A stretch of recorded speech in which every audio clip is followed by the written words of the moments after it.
Hello বন্ধুরা, ধনী ব্যক্তি হতে গেলে শুধু পরিশ্রম নয়, বুদ্ধিটাই প্রয়োজন। এই ভিডিওতে এমনই কয়েকটি বুদ্ধির কথা বলবো যেগুলিকে কাজে লাগিয়ে আপনি কয়েক বছরের মধ্যে ধনীদের খাতায় নাম লেখাতে পারবেন। তাহলে শুনে নিন গল্পটি। এক গ্রামে 5 জন বন্ধু বাস করত।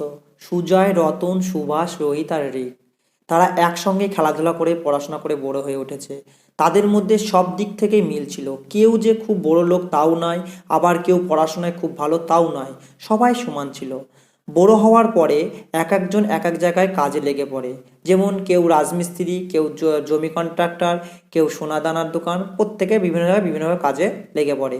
যখন তাদের 30 বছর বয়স হয়, এক অনুষ্ঠান সূত্রে তারা সবাই এক জায়গায় হয় এবং কথা প্রসঙ্গে রতন বলে উঠল, আচ্ছা তোরা কত টাকা তোদের জীবনে জমিয়েছিস আজ পর্যন্ত? বাকি 4জন বলে উঠল, কই আমরা তো 1 টাকাও এখনো জমাইনি। তখন রতন বলল, তোরা তো এক একজন মাসে শুনেছি 20,000 30,000 টাকা পর্যন্ত কামাস, তাহলে তাও আজ পর্যন্ত 1 টাকা জমাতে পারিসনি? বাকি 4জন বলল, আরে এখনকার দিনে 20,000 টাকা 30,000 টাকা ইনকাম করলে কখনো সেভিং করা যায়? যা জিনিসের দাম বেড়েছে সবই ফুরিয়ে যায়।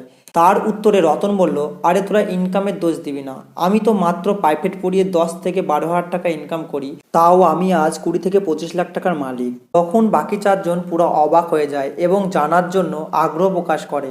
বলে ওঠে, আমরা তো 5জন বন্ধু তোমার থেকে অনেক বেশি টাকা ইনকাম করি, তবে আমাদের কাছে 1 টাকাও নেই, আর তোমার কাছে 20 থেকে 25 লাখ টাকা জমিয়ে ফেললে কিভাবে? রতন বলল, ঠিক আছে আমি সব বলছি, শোনো।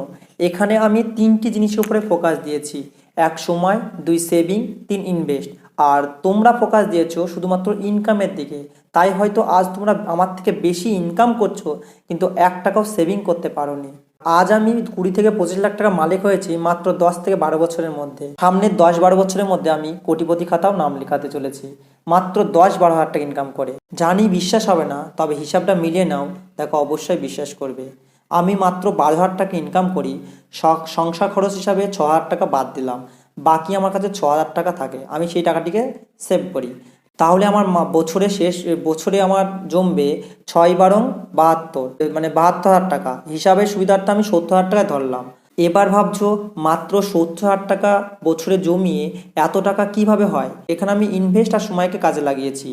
যদি তোমাকে 70,000 টাকা দেওয়া হয় আর বলা হয় তুমি বছরে আমাকে এই টাকার দরুন 10,000 টাকা এক্সট্রা দেবে, দেখবে এরকম হামেশাই অনেক অনেক ইনভেস্টের জায়গা আছে, তুমি হামেশাই 10,000 টাকা রিটার্ন পাবে বছরে 70,000 টাকা ধরুন।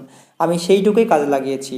আর যদি ইনভেস্ট করার জায়গা খুঁজেই না পাও, তাহলে এই ভিডিও শেষে দেখো, এমন অনেক কয়েকটি ইনভেস্টের জায়গা দেখানো রয়েছে। তার আগে হিসাবটি মিলিয়ে নাও। 1 বছরে তুমি 70,000 টাকা জমাবে, 2 বছরে তোমার সেই টাকাটা হবে 1,40,000 টাকা, মানে 70,000 প্লাস 70,000। তারপর 3 বছরে গিয়ে দাঁড়াবে 1,40,000 প্লাস 70,000 টাকা ধরুন 10,000 টাকা ইন্টারেস্ট পাবে বা ইনভেস্ট করার ফলে পাবে, এবং প্লাস 70,000 টাকা, প্রায় 2,20,000 টাকা। 4 বছরে গিয়ে তোমার হবে 2,20,000 প্লাস 2,20,000 থেকে তোমার ইনভেস্ট করার ফলে যে টাকাটা পাবে 30,000 টাকা মতো পাবে, সেটা যোগ হবে প্লাস 70,000, তাহলে হচ্ছে 3,20,000 টাকা। এবং 5 বছরে গিয়ে সে টাকা দাঁড়াবে 3,20,000 প্লাস 3,20,000 ইনভেস্ট করে যে 40,000 টাকা পাওয়া যাবে সেখান থেকে, এবং তার সঙ্গে প্লাস 70,000 টাকা, তাহলে হচ্ছে 4,30,000 টাকা। তারপর সেটা 5 বছরে এবং 6 বছরে গিয়ে দাঁড়াবে 4,30,000 প্লাস 4,30,000 থেকে 60,000 টাকা বছরে আসবে, এবং প্লাস তার সাথে 70,000 সমান সমান 5,60,000 টাকা। এইভাবে 7 বছরে গিয়ে দাঁড়াবে 7,10,000 টাকা। 8 বছরে গিয়ে দাঁড়াবে 8,80,000 টাকা। 9 বছরে গিয়ে দাঁড়াবে 10,08,000 টাকা, এবং 10 বছরে গিয়ে দাঁড়াবে 13,00,000 টাকা। 10-এর পরে 11 বছর গিয়ে দাঁড়াবে 15,60,000 টাকা, এবং 12 বছর গিয়ে দাঁড়াবে 18,60,000। এইভাবে যদি আমি আরও 10 বছর ইনভেস্ট করতে থাকি, তাহলে বুঝতে পারছো আমি কোটিপতির খাতায় অবশ্যই নাম লেখাতে পারবো, মাত্র 6,000 টাকা সেভিং করে। এবার তোমরা যদি আরও বেশি টাকা ইনভেস্ট করো, তাহলে তোমরা আরও দ্রুত কোটিপতি হয়ে যাবে। এবার তোমাদেরকে বলছি যে কোথায় তোমরা ইনভেস্ট করবে, সেটা সবথেকে বড় কথা, যে কোথায় ইনভেস্ট করে 10,000 টাকা পাওয়া যায়। আমরা যেহেতু সবাই গ্রাম অঞ্চলে বাস করি, তাই মাঠের জমি বন্দুক হিসাবে নিতে পারেন। 70,000 টাকায় দেখবে 1-1.5 বিঘি জমিও হামেশাই বন্ধক পাওয়া যাবে, এবং সেই জমিকে চাষের কাজে ফেলে দাও, দেখবে বছর শেষে হামেশাই 10,000 টাকা আসবে।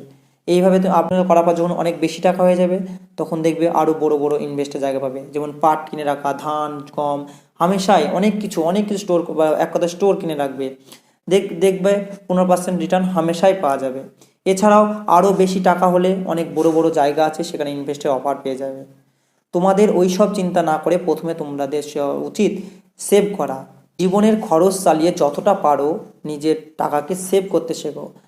দেখো 10 থেকে 15 বছরের মধ্যে তোমাকে কোটিপতি খাতায় নাম লিখিয়ে দেবে এবং আর্থিক যে চিন্তা সেখান থেকে অবশ্যই অবশ্যই মুক্তি পাবে। এই বলে বন্ধুটি চলে গেল। তাহলে বন্ধুরা, আমরা এই ভিডিওতে যে বিষয়গুলি শিখলাম সেটা হলো টাকাকে সময় দিয়ে সেভিং করে রাখা এবং সঠিক জায়গায় ইনভেস্ট করা। ইনভেস্ট করা নিয়ে চিন্তা করবেন না, কারণ পরের ভিডিওতে আরও অনেক অনেক ইনভেস্টের জায়গা বলবো, যেখানে আপনাদের রিস্ক অনেক কম এবং প্রফিটটা বেশি পাবেন অল্প সময়ে। তাই চ্যানেলটি অবশ্যই পাশে থাকবেন। Thank you.